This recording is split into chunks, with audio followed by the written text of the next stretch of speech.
Ryan Ham here, and I realized looking at other videos on the internet, especially one by a guy named Tactical Existence, or that's what his channel's named, that my problem wasn't unique. I thought it was unique and it might be unique to my gun.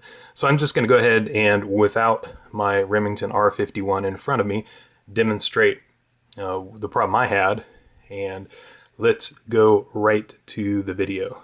And I'll go ahead and show you the video of the shooting session that I haven't shown yet, and I'll be right back.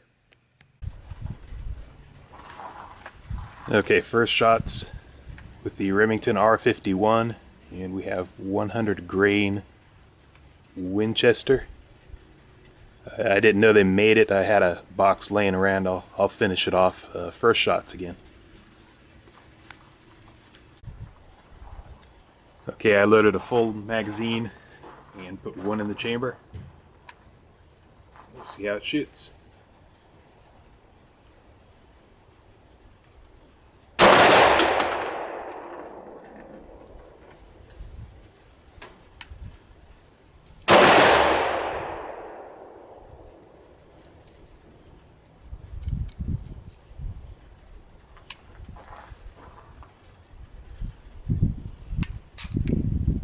Failure to go into battery.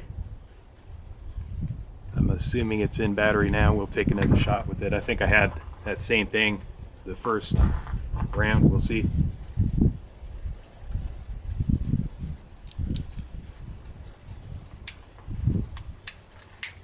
Okay, we've got a malfunction. Take the magazine out. The cartridge is not extracting. So we'll get the range rod out. We'll see what the problem is.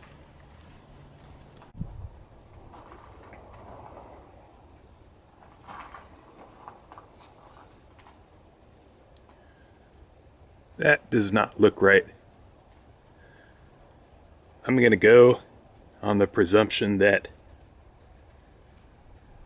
that was out of battery. Might be ammo related. I'm going to check the bore, and I'm going to change ammo and see. Yeah, that doesn't look good.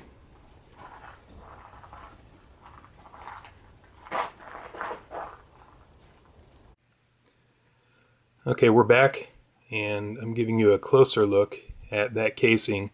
That was the second round fired. And that, to me, is clearly an out-of-battery discharge. And I'm going to go into a little bit and explain what an out-of-battery discharge is, except I wanted to show you the rest of the video before I did. So here we go with the next clip. And that's not good. Like I say in the video out at the range, that's not a good thing. Before you think it's ammo-related or anything like that, just watch the rest of the video. All right? Be right back. Okay, on the off chance that might be ammo related, I loaded up my Glock 26 with the same ammo that I was using that I had the failures with, and you can see those are the two fired casings that I recovered from the R51. Now this is not going to be definitive. I'm just basically going to shoot 11 rounds out of the Glock and see if the Glock does okay with them. We'll see.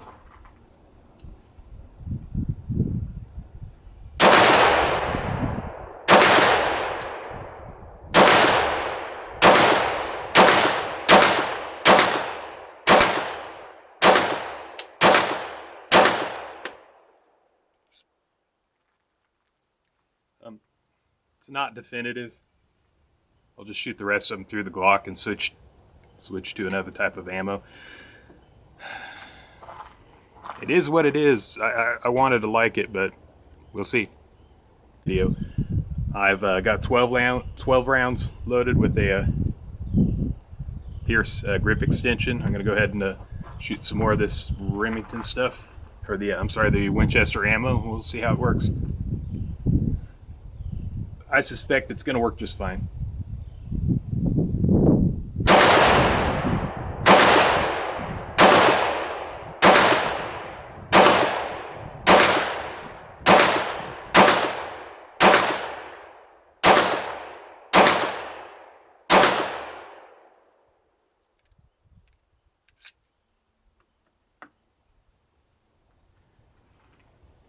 It seems a little hotter than most 9mm I'm used to shooting, so that might have something to do with it, but it's still kind of suspicious. I'm going to go back to shooting the R51 with another type of ammo. It's a Remington, so let's shoot Remington 115 grain full metal jacket and see how it does. Okay, this Remington 115 grain full metal jacket factory load out of the Remington R51. We'll see.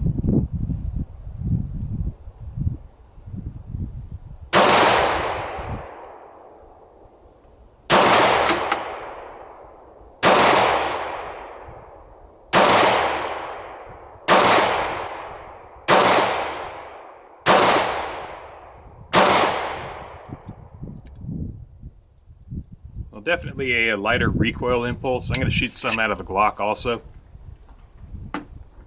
just to make sure that wasn't a fluke. I'll go ahead and load that up and do that on camera.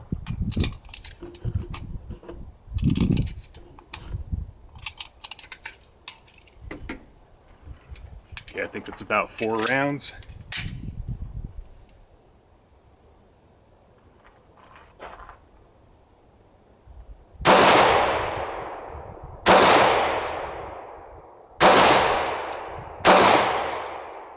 Definitely the Glock has a much heavier recoil impulse. I don't know if you could see it on film, but I noticed it a lot. Let me go ahead and police up my brass and I'll load up again. Strange thing, so I'm gonna fire one test shot to see recover the actual case from that, since I fired them both at the same time last time, and we'll see if it's got that strange look to it.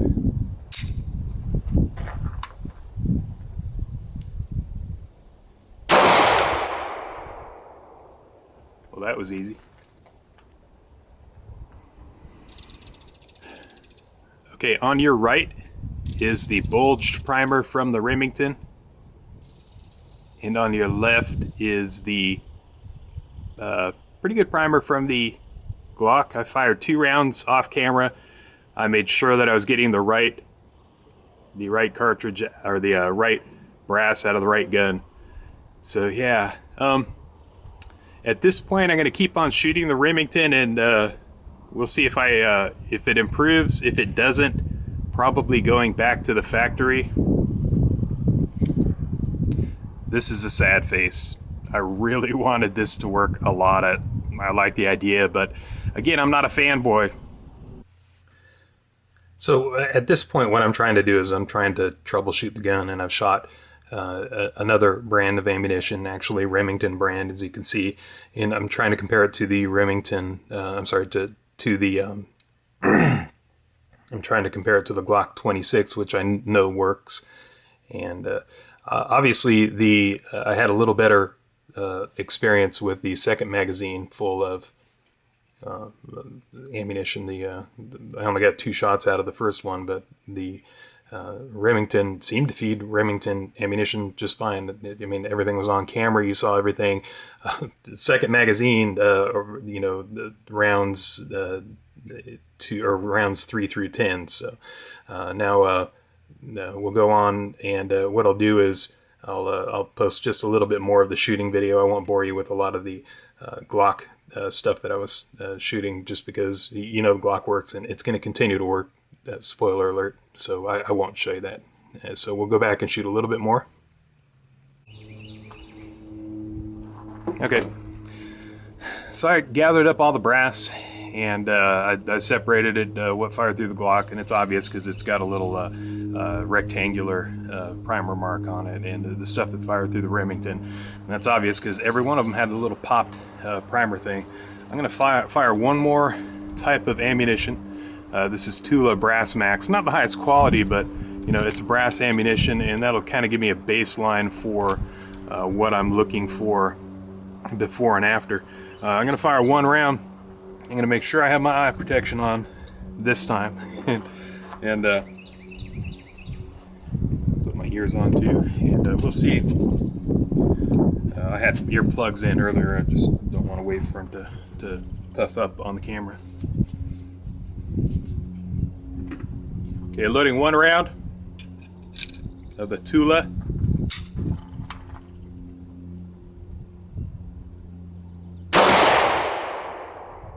Okay, it didn't have a magazine in it, but I still got a stovepipe out of it, and which means I am sure this is the actual cartridge that came out of the gun, because it didn't come out of the gun. But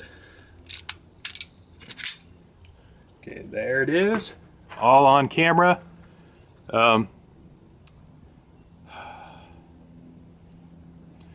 Yeah, I am going to stop shooting this gun today because I got a little smiley face pressure sign there, and if you can't see that, sorry. I'll take better pictures when I get it back to the house. And sorry. I'm gonna go shoot the other guns that I brought out here just for fun, so I don't waste the range session. But Remington R51, 0 for 1 so far. We'll see what happens when it comes back from the factory. So you see, I took some pains to actually recover cases that I knew had been fired in the Remington, and it became clear after a short period of time that it was really easy to tell which cases had been fired in the Remington. And I'll show you one of the tool ammo cases. You could see that the primer is bulged and it's flown back into the firing pin channel, and that is not happening with the Glock. And now I hear the Tactical Existence. I watched his video, and he says, I'm sorry, not tactical, not Tactical Existence, but Safety Solutions Academy. Try and get that right. He also talked about the bulged primers, and he tried to get a good shot of it. But there's a good shot of it.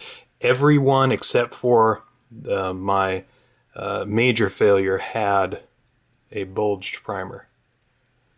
So my belief is that this, since it fired out of battery, had a lower pressure, and there wasn't enough pressure to flow and bulge the primer quite as much. So, all right. So out of battery discharges are a bad thing. Okay, they're definitely not good. So what I'm going to do is I'm going to go into why I think that is a design fault and not a quality control fault or something else. I think it's something that cannot be fixed without a redesign. And what I'm going to do is I'm going to use first of all, I'll use my Remington 51 parts here that I've got to kind of explain what is going on and why how the mechanism works a little bit, and why you're having this issue probably with the Remington R51. Mine is still at Remington. I called Remington the other day, and in their defense, the split case that I had showed you before, or the split rear on the magazine, they said they would send me out a new one. They didn't even want this one. They asked the guy that I was talking to asked his supervisor whether he needed me to send my magazine to them. He said no, they'll go ahead and ship it to me just based on my word. I was going to offer to show them the video because I really didn't want to wait to ship it back. But they said they would ship it back to me when I get my gun, so I'll get both of those and I'll do a follow-up review on those. So that's enough about my magazines. I've got 2 barrels here. I've got a factory Glock 21 barrel, and I've got a Lone Wolf Distributing, I'm not saying that right, the Glock Model 21 threaded barrel. And what I wanted to bring these out to show you was the difference in the case mouths, or the chambers, the mouth of the chamber. If I put a spent 45 casing into the Lone Wolf barrel, you see that there is no part of the case, the actual straight portion of the case, there is no part of the straight portion of the case that extends into an area that is not supported by some part of the chamber. Now, the reason I believe Lone Wolf did that is because people were complaining that the factory Glock does not have a fully supported chamber, and they were right, it doesn't. You could see, maybe, I can always see better when I watch these videos than when I'm making them, but you should be able to see that there's enough of it that's unsupported that that can be cause for concern. Well, the reason is because you would imagine that that would blow out, that there would be, you know, pressure that would cause the case to bulge. When in reality, and I'll demonstrate with my faulty case here, in reality, there is, at the rear of the case, there's a portion of, come on, focus, there's a portion of brass that is solid. There is the solid head to the case. So, you know, that little portion there is solid and it doesn't need to be supported. Now, Glock realized that, and as long as the ammo is made correctly, let's see, I'll go there and show you that, yeah, that's about right. The case doesn't actually go below that. That's a solid head on that case. So it's no big deal if that's unsupported. Well, on a blowback firearm, it is a big deal. And to demonstrate, and we'll show you, a 380 case. Okay, it wasn't fired in this gun, and I'm never going to get that darn thing out. But you can see this is the original model Remington 51 barrel.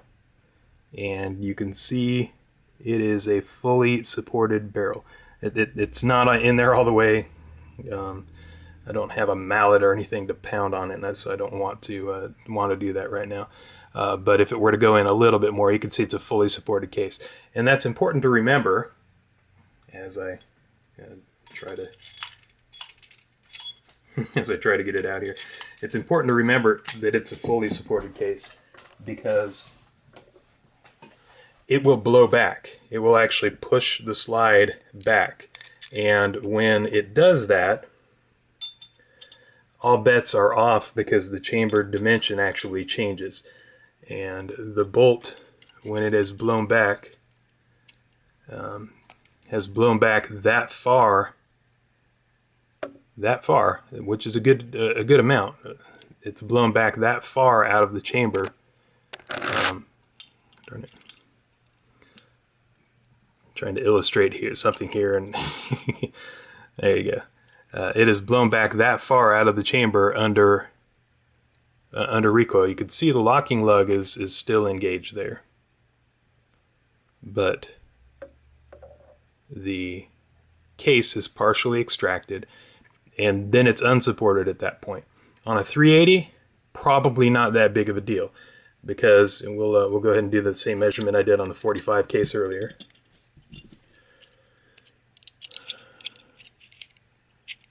Okay. Well, the 380 has less of a, I mean, it's got less of a head, I guess, than the 45 does, which surprises me. Okay, so very small head on that, but it's a very low pressure. It was meant to operate in blowback arms, so that won't be too big of a deal. But there is an unsupported chamber on the Remington R51. Now you can see that. If I can, what I'll do is I'll post a link to that portion of my video, and it's going to be up in the corner here like I put most of my links and stuff. I'm sorry, we'll do it over here. So there's going to be a link to my previous video. You can go ahead and look at that previous video, and I'm going to stop it at the point where you can get a good shot of the back of the barrel. Go ahead and pause it at that point if you'd like, and you'll see that the chamber looks much more like the Glock chamber. And there you go, the Glock unsupported chamber, than it does the the Glock fully supported chamber. And that's important, and I think the reason that's important is because the Remington R51 can have an out-of-battery discharge. And what you've seen, and you can see it if you watch Tactical Existence, if you watch his video, he does have, at about the 12-minute, 30-second point, I'll put a link to that right here, he does have an out-of-battery discharge, the same as you saw earlier on the second round that I fired through it with the Winchester ammunition. And the reason I believe is because the bolt, instead of being all the way in battery, was slightly to the rear, and it still allowed the hammer to fall, and the hammer fell on the case when it was slightly extracted or slightly to the rear. You notice how much trouble people are having getting the slides to close all the way. Well, there is a point somewhere in here where what will happen is you get a mushy feel to the trigger. And you can see that I tried to pull the trigger, and I pulled it twice on the second round because it was mushy, and I thought I'd actually pulled it when in reality I had, but in pulling it, whatever internal mechanism thing was going on had actually pushed it forward just far enough where I could still fire it, but it was out of battery, and the full amount of pressure was able to work on the case and was able to bulge it out like you see clearly here.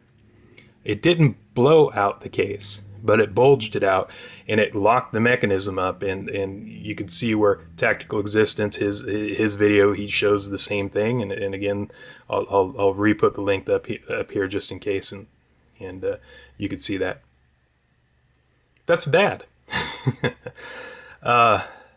What's the reason? I'm not a designer of firearms for Remington, but I can tell you this. Here's a Remington arms, or Remington ammunition, just standard pressure here, and you can see where it's drug on the case. You can see all these marks from here to here where it's dragging. I believe it was a rough chamber that is causing the problems on this, and that will work itself out after 500 to 1,000 rounds or so, or with just a little bit of polishing. And the rough chamber will keep it from closing all the way, and it'll also slow the impulse of recoil.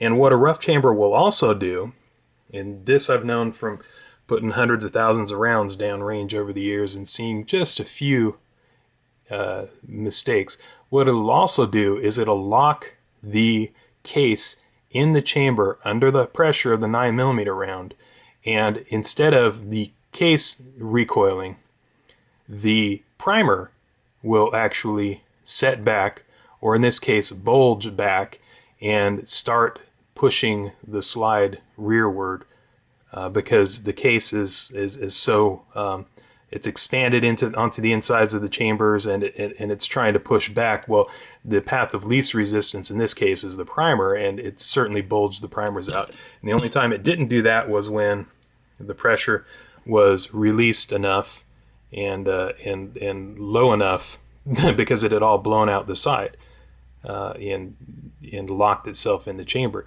So it didn't, there was a lower pressure here, so it didn't push out the primer, I guess.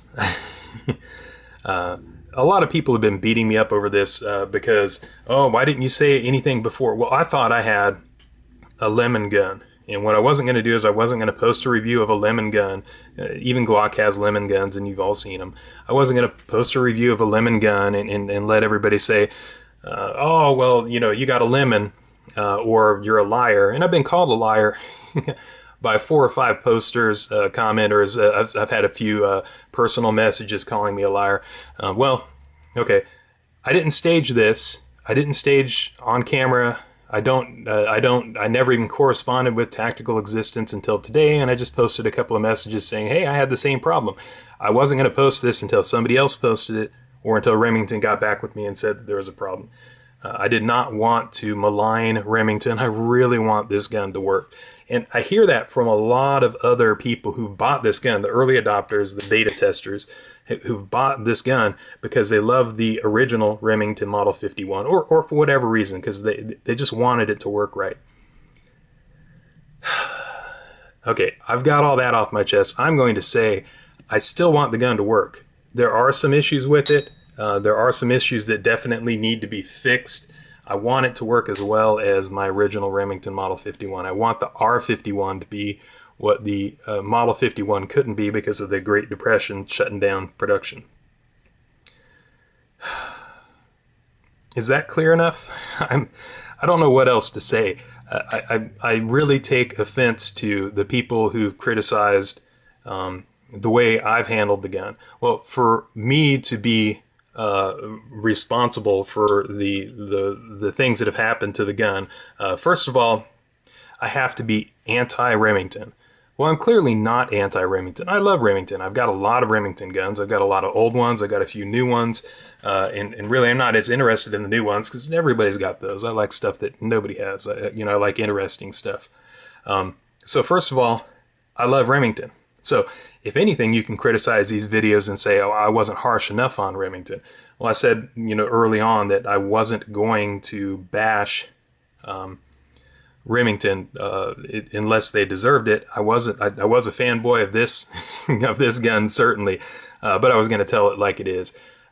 Tim from the Military Arms channel said right up front, before he even touched a gun or did a video review, said right up front he wasn't impressed. And he wasn't impressed with the workmanship, and he wasn't impressed with several things. And he had the gun where you could push the slide or push the sight off, just with your thumb. And that's bad. He said the gun had locked up on him. Now, I asked him whether or not that was because he'd installed the magazine release wrong, but he said no, and I trust or believe him. He might not have. It might have been installed wrong by Remington. Who knows? At this point, everything's up in the air. I think everybody needs to take a deep breath. I think Remington really needs to stop shipping these and recall the ones that they have out there. I'm putting it out there. This is an unsafe gun at this point. I think they could fix it. But for this to happen on my second round is not a good thing. Now, the reason I've halted the range session was because I was having these where you could tell where the chamber is unsupported when it's going off. That's why I halted the range session. I took it to the gun shop. They offered to contact Remington and ship it back. But while I was looking at it at the gun shop with everybody, they noticed, and I'll use my parts here to demonstrate.